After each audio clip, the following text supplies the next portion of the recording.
All right, well, thank you all for being here, at least in our virtual state. I am happy to call to order this regularly scheduled monthly meeting of the Cottonwood-Oak Creek School District Governing Board session. I have a couple of announcements that I will make. Consider this item 2.02, the call to order. But I do want to reference items 1.01 and 2.01 in the agenda. Both of them are information items referencing Governor Ducey and the Superintendent of Public Instruction's announcements regarding the closure of schools throughout the end of the 2019-2020 school year. And also in noting that we are enforcing the Center for Disease Control's health precautionary recommendation limiting all public gatherings to 10 people, which is why we are holding this meeting in this way. We are cognizant of Arizona's open meeting law and have complied in full with the posting requirements, both in physical posting and electronic posting. And with that, I am going to move to item 2.03 and ask everyone to rise for the Pledge of Allegiance.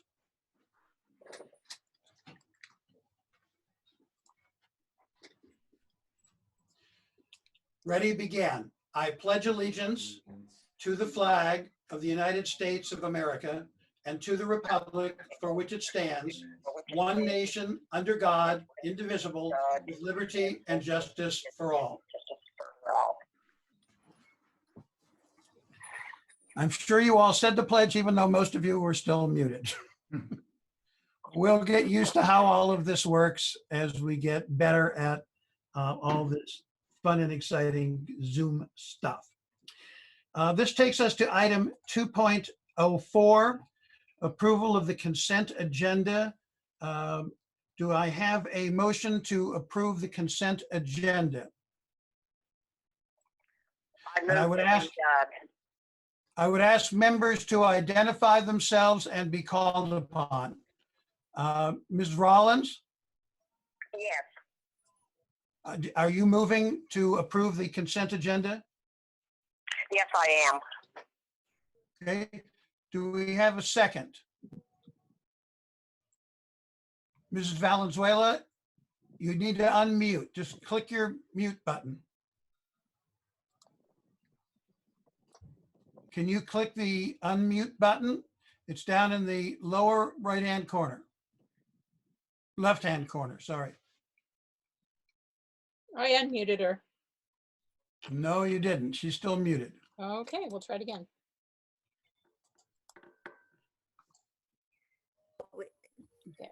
I second it. There you go. All right. Thank you. Okay. Let me just see here.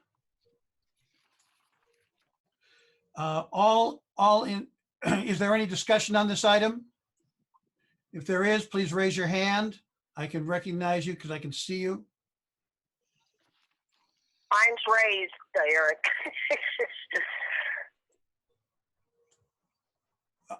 Mrs. Rollins, did you have a question? No, I didn't. Okay. All in favor, please unmute and say aye. Aye. Aye. Mr. Manzenberger? Do we have Mr. Manzenberger still with us? I don't see him. Let me give him a call. Yeah, let's see if we can try to reach him. We do still have a quorum, so we're okay, but I would like to see what happened.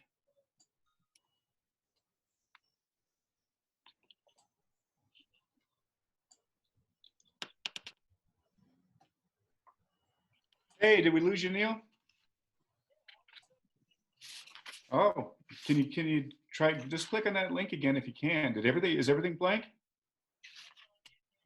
Okay. Okay. The entire computer shut down, yeah? He can join us by smartphone. Yeah, he's rebooting right now. He's going to be coming in just a moment. All right, why don't we wait just a moment? Okay. I'll keep you in the line, Mr. Manzenberg. Can you put him on speakerphone so we can hear him? Okay, there you go. Go ahead and talk, Mr. Manzenberg. I think you just took a vote. Yeah, we need your vote to approve the consent agenda. I approve. I Okay, vote good. yes. All right, good, thank you. All right, that lets us move down to item 2.07. Now let me just read this.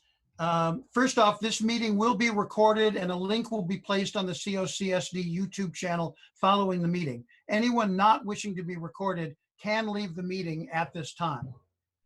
Also, anyone, as posted in item 2.07 in the agenda, anyone interested in making a call to the public for this meeting would have needed to complete a call to the public form, BEDH-E, public participation at board meeting, and email it to Tricia Winters. Mrs. Winters, did we have any calls to the public? We do not have any calls to the public this evening, Mr. Marcus. All right, thank you. All right, then I am moving on to item 2.08, information agenda item, special acknowledgements by Superintendent King. Superintendent?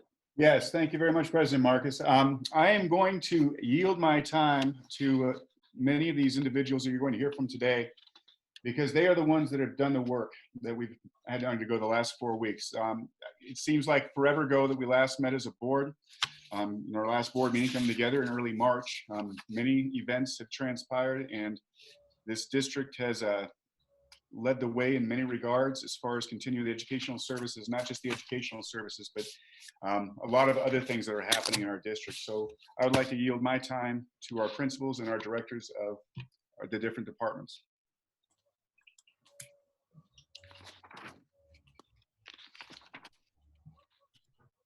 Okay, so I'll start then. Good. Thank you, Mr. Thank you, King. Mr. I'm going to just give 2 words that I'm kind of using as what I see as the big picture of this. I'm seeing connections, and I'm also seeing risk takers. That's an IB learner profile attitude. What I'm seeing is, and from my staff, from my families, a lot of connections being made. I have teachers reaching out, making connections to families that they probably wouldn't have made otherwise. My middle school teachers are saying they're making connections with students who are not, in their homeroom, which is usually who they connect with, but they're connecting with all 75 of their students and their families. I'm seeing parents who are staff members making connections to learning that is out of their comfort zone, and that's where the risk taking comes in. I'm seeing teachers taking risks as they create lessons using technology that they have never even dreamed of trying before. They're stepping out of their comfort zones, and they're really doing amazing things. They're creating Google Classrooms. They are creating Padlets. They are creating slides to where students can communicate with them. They can communicate with each other. So those connections between students and teachers and families are staying alive. The students get to see each other through Zoom meetings. And I have teachers that are holding those meetings regularly. I have teachers, we're reading a book called Heart, and we're doing chapter R right now, which is all about risks, and just these teachers who are doing what they have to do to help those students to stay connected. It's a scary time for our kids and our families, but they're doing amazing things. One of the things that I'm also seeing are connections that don't have anything to do with school. We have students that are making connections and seeing the world differently. They're recognizing, I have a teacher who's a parent that says there's a nest of birds outside of their door, and they look at those every day. So just getting out in nature, seeing things that they wouldn't usually take the time to look at, appreciating those things that they don't usually appreciate, those caregivers and everybody who are doing what they can to help everyone stay comfortable and healthy and well. So I think that just having that appreciation, those connections, and a different kind of learning that's taking place with everybody. I think it's bringing us all closer, and I think it's bringing a new appreciation just to our world and changing the way we're seeing things. So that's what I'm noticing right now with my students, teachers, and families. Thank you very much, Mrs. Rhoda. Mr. Schumacher. Yes, sir. President Marcus, I can only echo what Mrs. Rhoda said there. What I really see is just the integration. For the biggest, piece for me, well, there's many big pieces in this whole, in the situation, but what I've really seen is the way the staff has just kind of circled around each other and really just integrated everything that they're doing to support one another. There are a lot of silver linings in this if we look for them. And so, an example is, sometimes I think our exploratory teachers are sort of on the periphery. The state labels those B teachers, not A teachers. And through this process, they have worked incredibly closely with the general ed teachers to really elevate their status, to incorporate their lessons into the gen ed lessons so that the kids are scrolling through this remote learning platform and being able to jump off and do an art project or jump off and do a PE lesson. So, I've seen just this coming together. The connections are very deep right now. Through the staff, but also then through the community.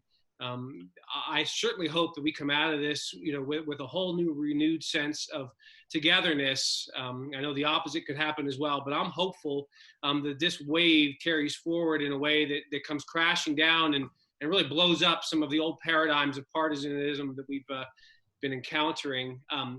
Another thing I think that's noteworthy is the adaptability of our staff. We talk about flexibility, we talk about second order change and that being difficult and creating demand. The demand was created for us this time. We were in a position where we created the demand for second order change. It came and it came fast and it wasn't a gradual process. And so what I see with our staff going forward is a whole new understanding of what it means to be flexible, to be willing to be mobile, and just light on our feet when it comes to addressing challenges. I think some of those things that may have seemed to be hurdles in the past are really going to be looked at as simple stepping stones and obstacles to overcome.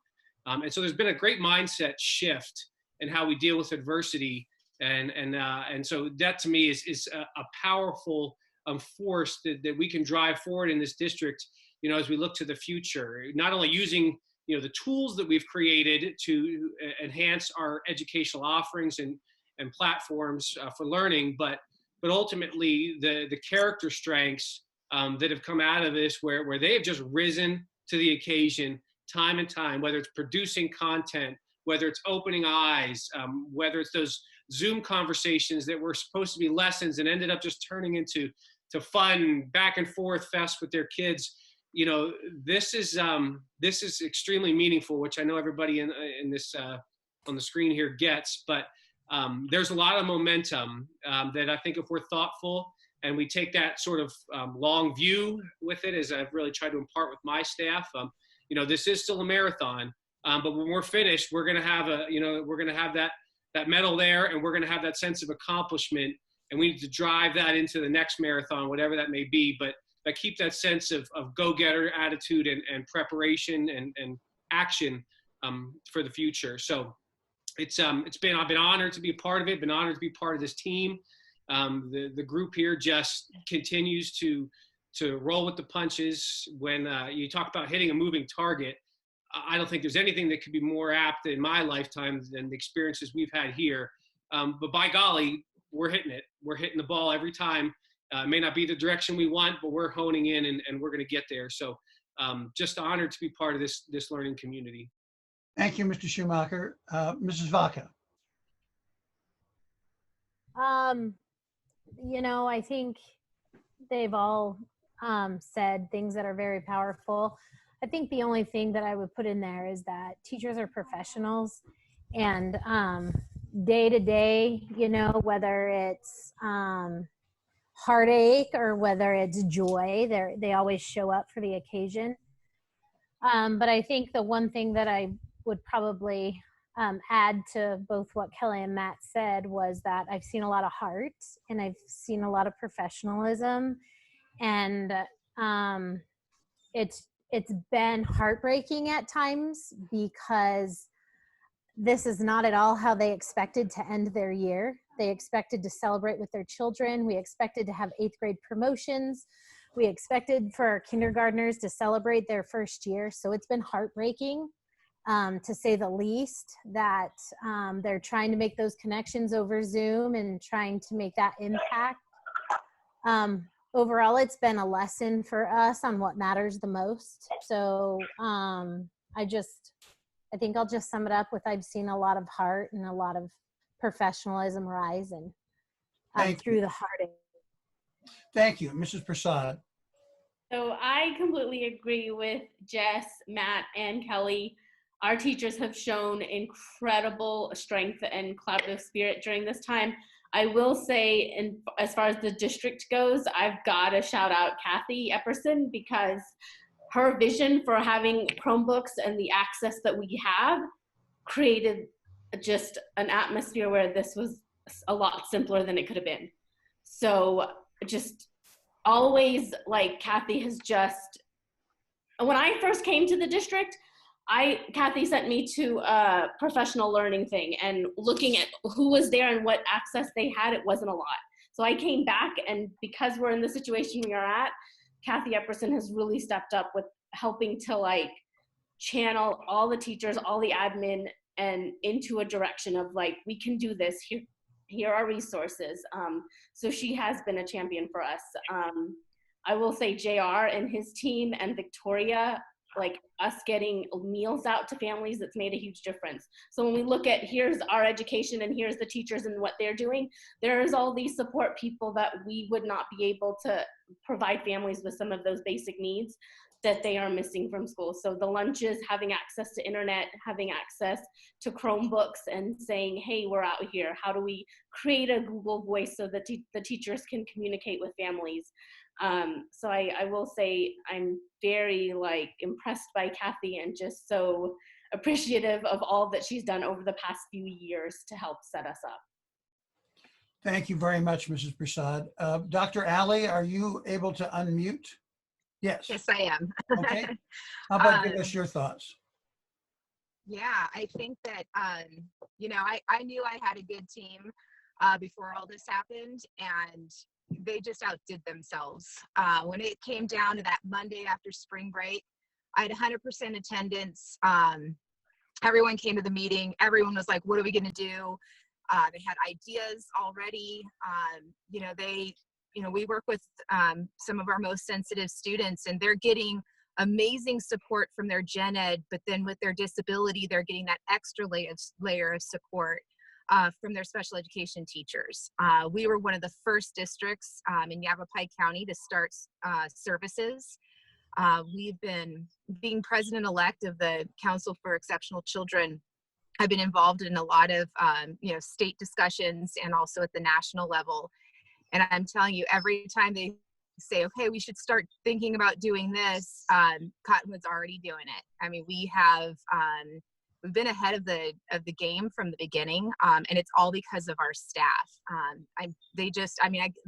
Most of the calls I get is, what can I do now? What's next? Or, this family's struggling, what can we do? But like I said, I knew we had a good staff, but they're blowing my mind how good they are and just how much they care.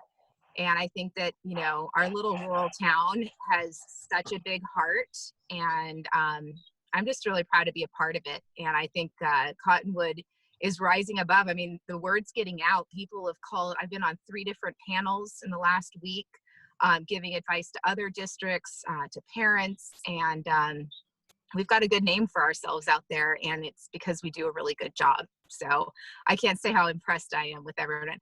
I wish I was telling Steve not too long ago, I'm like, I want to give a shout out to our speech pathologists. I'm telling you, and again, I'm not kidding, nationwide, we have one of the best speech teams in the country, because I'm hearing from other directors around the country, and nobody's are as good as ours. They are amazing. They're so creative. They're coming up with all these different ideas, and everybody's looking to them because they want to they want to learn from what they're doing. So, I mean, we have some of the best speech pathologists in the country, and I'm not exaggerating. So, yeah, I've been impressed. It's been good. We've got, we're providing services through Let's Go Learn for all of our students with reading, writing, and math needs. We're collecting progress. Those IEP minutes are continuing. Really, our motto is if we could at least sustain their skills, at least at this point. Even the state is, you know, we're not looking for huge progress, but we'd at least like to keep third quarter sustainability with our students and their IEPs. I mean, some of them, they still, like, it would be gravy if they make a lot of progress.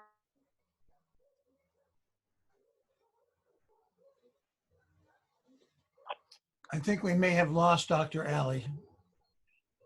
She is frozen in her box. Okay, are you Oh, there there? you go. You're back. I'm back. You're back.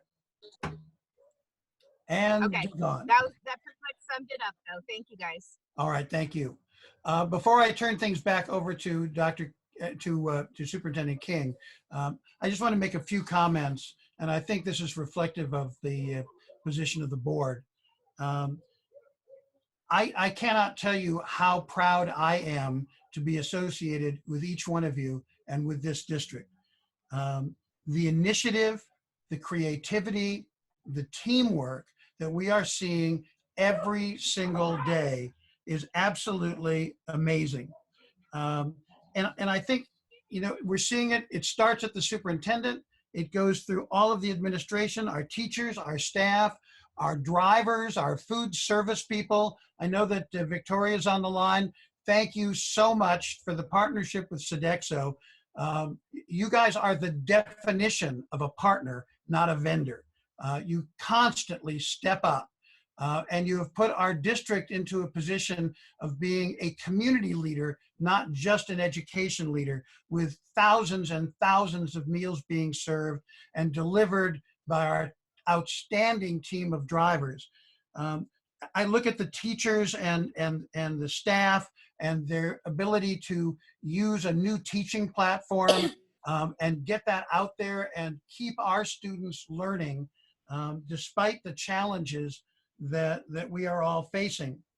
And I think, you know, one of the things I look at here is, what are the lessons for the future?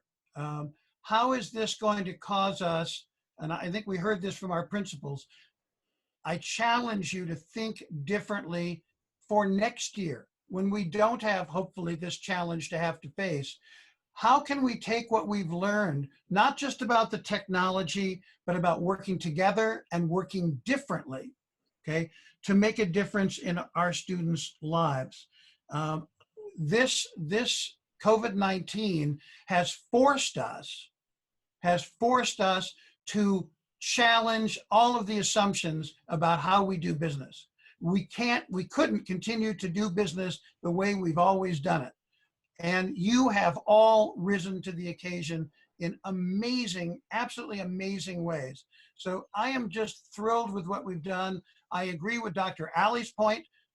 This district is leading the nation. We are doing things that other people are only hoping to do or planning to do. And that is purely a testament to your skills, your experience, your flexibility, and your ability to get things done in totally new ways.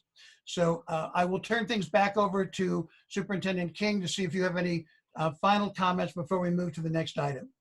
Well, President Marcus, I really wanted to hear from some of our directors as well, because they've got some insights as well as some details that I could not fill in. So I've actually asked Mr. Rowland, Ms. Vita, and Mr. Schnupp to give a brief just outline of what they've been working on, if that's okay with you. Certainly. Mr. JR, you're up. Well, good evening, everybody, and thank you, Mr. Marcus, for all those kind remarks that you've made about our school district and our team that we have working here at Cottonwood-Oak Creek. And I think that cohesiveness that we have is definitely due to the leadership that we have by our superintendent, Mr. King. With all the meetings that we have as a team, he has always given us that guidance and direction, and at least that good leadership that we can all say that we have a great leader above us. And as far as transportation is concerned, we are still rolling. We are moving with 4 buses every day with meals to the children of our school district and our community. And we are touching lives. Everything that we are doing is positive. I have heard not one negative comment from anyone out in the community. Everything has been positive that our drivers are hearing from the parents, from the teachers that are going out and helping distribute those meals. It's just a wonderful thing to be able to hear the stories that are coming back each and every day from our drivers, that they're getting those experiences with those children just for those 10 or 15 minutes at each stop that they're making. We've been able to expand the stops to 32 stops right now within the community. And we're definitely keeping those drivers busy. And I know Victoria's keeping her staff busy trying to make those meals every day. And, you know, I think we're definitely up close to maybe 500 meals, between 450 to 500 meals that are getting distributed. So you multiply that by 2 for that breakfast and lunch. So they're preparing a good 1,000 meals a day, if not more. And, you know, Victoria's team has done a wonderful job. And I feel that our team itself is staying in good communication with each other. And I think that's a vital part of why we're being successful with this pandemic that we are facing as a school district. And, you know, we just hope and pray that things will be back to normal come the 2020-2021 school year. And I'm looking for greater things to happen as we move forward each and every day. Thank you, Mr. Rowland. Mr. King. Ms. Vita. Hello. So yeah, I mean, I just want to echo what JR was saying. We wouldn't be able to accomplish everything without the support of the district. Thank you so much for, you know, the kind words. But really it stems just from everybody. Transportation is a huge help. And then even communicating it to families with Kathy and Trish, sending out, you know, robocalls and email blasts and, you know, posting it on social media. A little bit of a breakdown of the meals that we've distributed. This is including tomorrow's meals, but as of today, we distributed almost 17,000 meals, and it's only been 22 days. Of that, 40% was the curbside pickup at Oak Creek and Cottonwood Elementary School. The bus routes have distributed almost 9,000 meals, which is about 50% of the total meals that we've distributed. And the juvenile probation officers have distributed almost 2,000 meals, which is 10% of the meals that we've distributed in total. Right now, not including tomorrow, we are about 45% of what we normally serve on a regular school day. And tomorrow we are planning on distributing 3,500 meals in one day. Oh, that's incredible. Thank you. Yes. Mr. Schnapp. All right, thank you. Good evening, President Marcus, members of the board. I just kind of mirror what everybody said as far as staff and the cooperative nature. My facilities staff, they're been very dedicated and had the ability to adapt to the situation, especially during this unprecedented time. When this all started, right away, you know, even before school was out, we installed an additional 50 hand sanitizing stations throughout the district. And with working with our vendor regarding supplies, obviously everybody's limited on supplies, but we did kind of stock up as much as we could. And we do have supplies in reserve for cleaning when the students return back to school. So we are keeping some on the back burner, while others, districts that I've talked to, are completely out. So various facility staff have been picking up and distributing donations that the district has been receiving. And most of them, I would say, books and supplies like that. So as soon as they come in, we're getting them out to to the students if they need them, or something to help maybe keep them busy.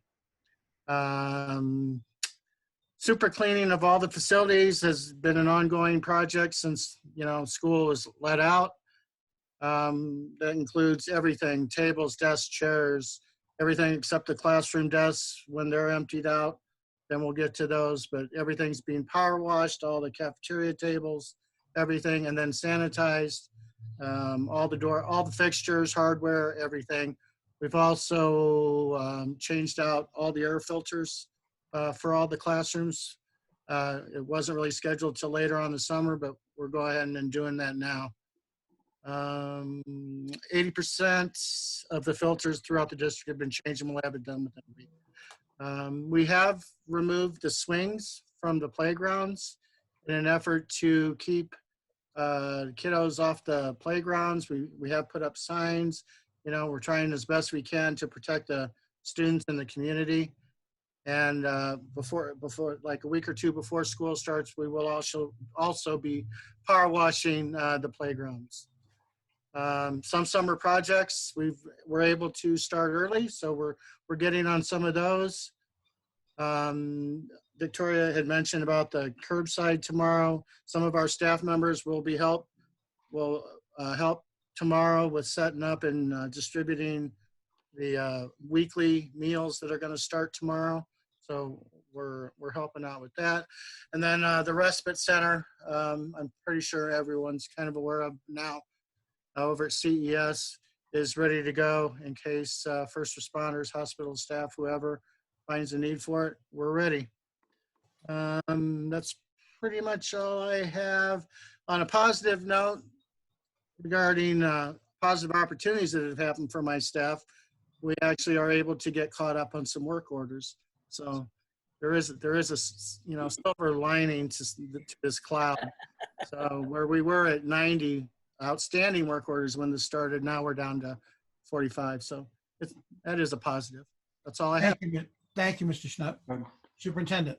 Kathy, Ms. Epperson. Hi. Again, I want to thank everybody for kind words. I hear it all the time, and so thank you very much from me and my team. And basically, we've done a lot. We've passed out 245 computers to families. So there are 245 families that didn't have devices or had only one and more children in their home. So we have devices out to all of those. We haven't been doing as much computer repairs because we don't have as many children touching our computers right now. So one of my staff members kind of didn't have very much to do. And so in him talking to me, he wanted to learn how to use the 3D printer. So I told him, great, I have this pattern that I saw online recently for making the headband things for the back of masks that keep the elastics off of people's ears.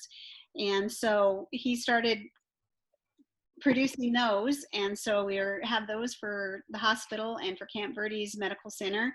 And then because we put it on Facebook, we're starting to get calls from other people wanting us to continue making them and getting some more out to some other places. So that's pretty cool.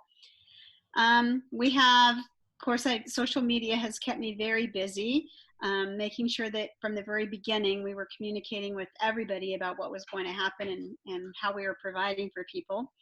We've created some YouTube channels. There's a COCSD Rocks is one where training videos and things like that from me are going on. We have MVP's Ocelot Learning Den that MVP staff are sending it to Brian on my staff, and he's uploading and getting the videos there. We have the Falcon's Finest, which is DDB's site that Brian is also monitoring and taking care of. And then, of course, CCS has a teacher there who already stepped up to the plate and was doing a YouTube channel for them. I think it's called the Teaching Ninjas. And then Oak Creek has a teacher out there who's stepped up and is doing theirs. And unfortunately, I don't know what yours is called. I can't remember. So there is an Oak Creek one too. So we have YouTube channels out there for all the videos that are being created by all the staff. So that's pretty awesome as well. And then for fun, I saw a thing and we've instituted a weekly Instagram channel, challenge, where we challenge the students to take a photograph doing something in particular. This week it's take a picture with them and their pet in school colors and post it on Instagram and give it a couple of hashtags so that I can search for them and find them, and we're giving prizes. And so that's a fun way that we're trying to get parents to connect and stay connected, and kids to connect with us as a school district. So just that's some of the fun things that I can think of that we've been doing and working on. Well, Mrs. Everson, let me say thank you again. To echo the comments that were made previously, you have been one of the key players who has truly risen to the occasion with our teaching platform, with our online work. I do want to mention that Mrs. Prasad does have her own YouTube channel. She does. But I want to thank you especially for what you've done. This is, and I think much of what you have done will form a foundation for things that we will look at maintaining as we go into next year. Superintendent King. So yeah, as you can see, these are the people I get to work with every day. I don't get to see them like I would like to, but soon enough we're going to do that. And we would be bereft in our duty if we also did not give a special thanks to Ms. Woodward out there for all the work that she's done. She's not on the screen right now, but Ms. Woodward has been absolutely vital and instrumental in assisting all of us. And I think everybody here should nod their heads and say a big thumbs up, because she's been absolutely crucial in the whole process that we've been going forward with. I don't know what else to say. I'm speechless as far as what all these people have done and are doing on a daily basis. I think that we're all brought together for a reason, and I just get to watch a lot of it happen. But I'm very, very grateful. There's no one more grateful than I am for all that you have done. All your staffs have done. All of our community members have got a lot of community partners out there that have given us a lot in the last 4 weeks and have stepped up for this community. And I go to bed every night and I sleep like a baby, most nights anyway, but just filled with gratitude for what everybody is doing. So thank you very much. And I hope I didn't miss anyone. Did I miss anyone? No, good, okay. And board members as well. I've had conversations with all of you at different times, and I greatly appreciate all of your support and words of encouragement. These are the days that try our souls, so to speak, and it has been very much of a trial for all of us. But from that very first day, that Sunday, March 15th, and Trish called everybody up and said, come on down from the admin team, and all the principals gathered on a Sunday afternoon, and they got everything moving very, very quickly. It's amazing how fast it all came together. So I do want to give our board members an opportunity if there's any comment. If you do have a comment, I can see you. So if you raise your hand, I will call on you. Otherwise, I will assume that you are okay. Mrs. Rollins, you are the only one I can't see. So I don't know if you had anything you wanted to say.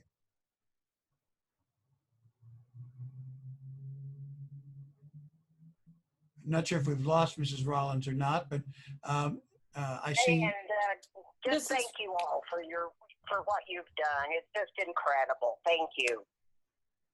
Great. All right. Well, thank you all. This takes us then. Do we still have? Do we have one great thing in 2.09? You are muted, Mr. Superintendent King. We cannot hear you. that was the 8,000 great things, Mr. Marcus. So got a lot of great things. Okay, great. Well, then that will take us to item 3.01, information on legislative issues by Superintendent King. Not much to go there. As you know, the legislature is in recess. They have not adjourned. We did have a visit last Thursday by, I think it was Thursday, by Senator Allen, who brought a gift basket by, and JR, I hope all those goodies got distributed out to your people.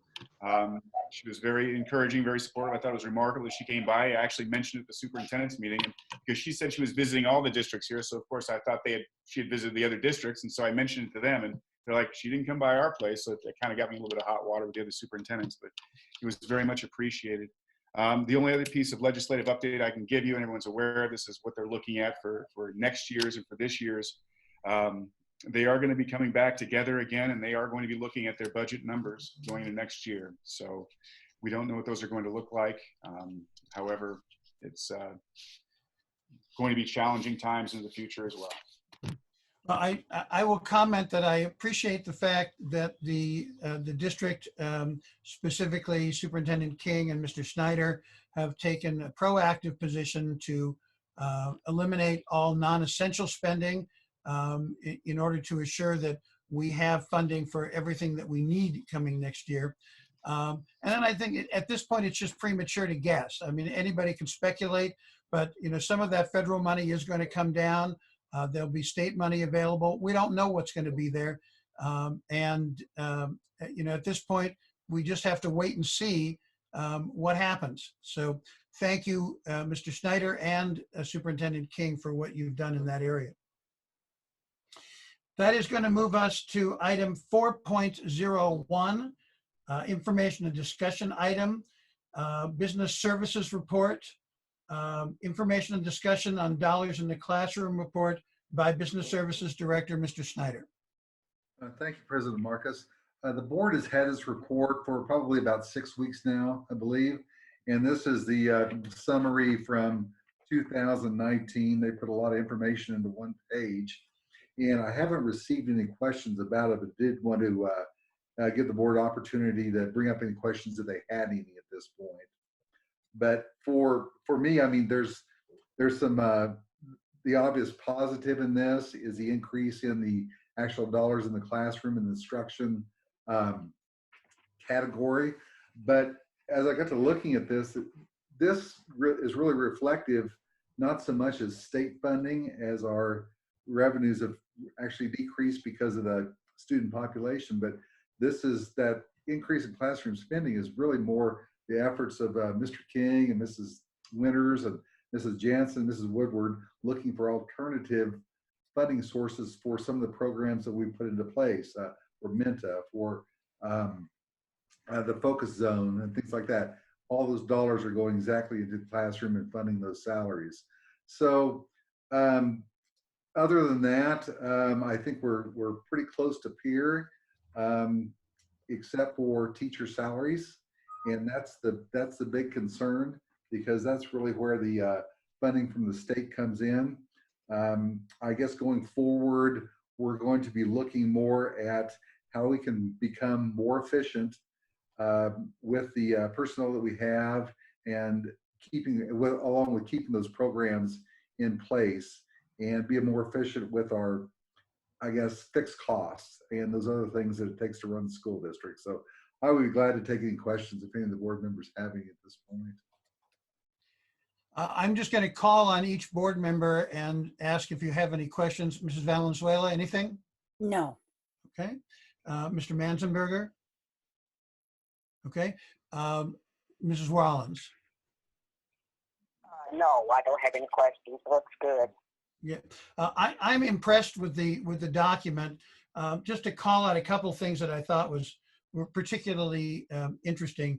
I think Mr. Snyder's point about the increase in classroom spending, 66.3% going to classroom spending, I think is really important. But even within that, when we look at instruction and look at instruction spending by year from 2001 on, 2019 represents the highest we have had in close to 20 years, and probably higher beyond that.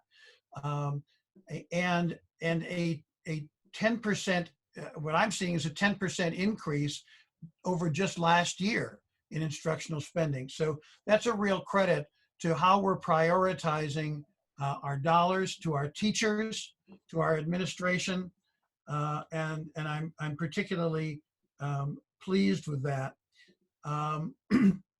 But Superintendent King, did you have any comment that you want to make on this? No, you hit it right on the head as far as the increase. Just that 1 year increase was pretty significant of those classroom spending dollars. I think it was a little bit more than 10% increase, wasn't it, David? Yes, I think so. Right. That was about 11% or so, which is yeah. That is what we're trying to do across the board, is increase those resources that are getting down to the kid level, and that's an increasingly challenging, as you can imagine, environment. But I think that's everyone's priority in this district. It's a shared vision. The only thing that I was slightly surprised about is in the header where it talks about special education population.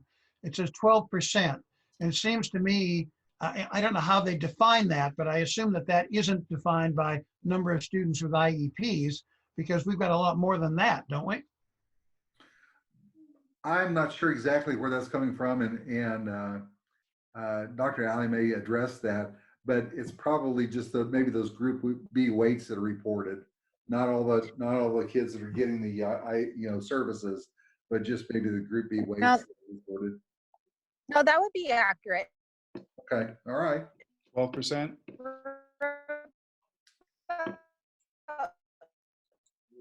Yeah, we're losing you, Dr. Alley. You're not in a good spot.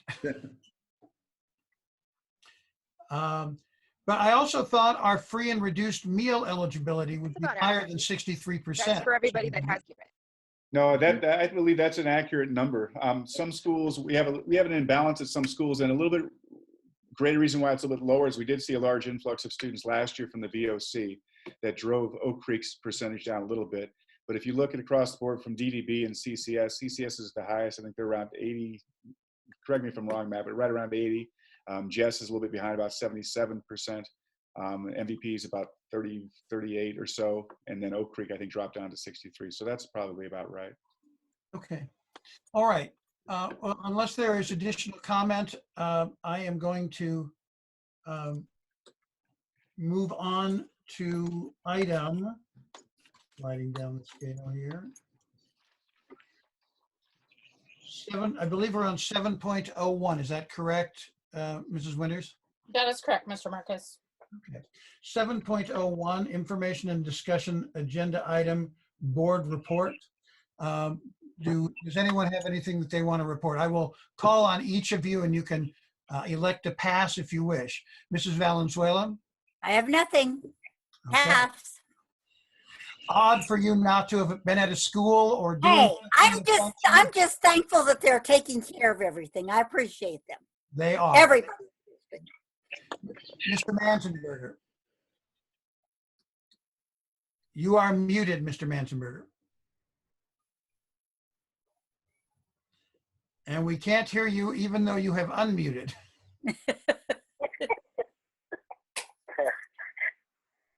Try it again. No, but I can read your lips. Okay, good. Well, thank you. Mrs. Rollins. No, I don't have anything at this time. I'll be glad when we can get back into a regular meeting, though. Yep. Well, I'm still pretty impressed with how well this one's working, and I will thank Mrs. Epperson for the technology foundation that's making this work. And Miss Winters has done a lot of background on this as well, putting it all together with board docs too. So. And thank you for that, because I would have been remiss not to thank Mrs. Winters for putting all of this together, including all of the special comments that we need to make sure that we're compliant with the open meetings laws and everything else. So thank you for that, Mrs. Winters. That takes us down then to 8.01. Does anyone have anything that they need put on the agenda? If there is something that you want, please let me know. There is no plan at the present time to have a study session until we're back in physical meeting. But if there is something that comes up or that you think needs special attention, please either email me or email Superintendent King and copy Mrs. Winters to make sure that both of us stay honest. Superintendent King, is there anything else that you have? No, I do not. All right, other board members, unless I hear something to the contrary, without objection, this meeting stands adjourned. Thank you all. Thank you. Thank you all.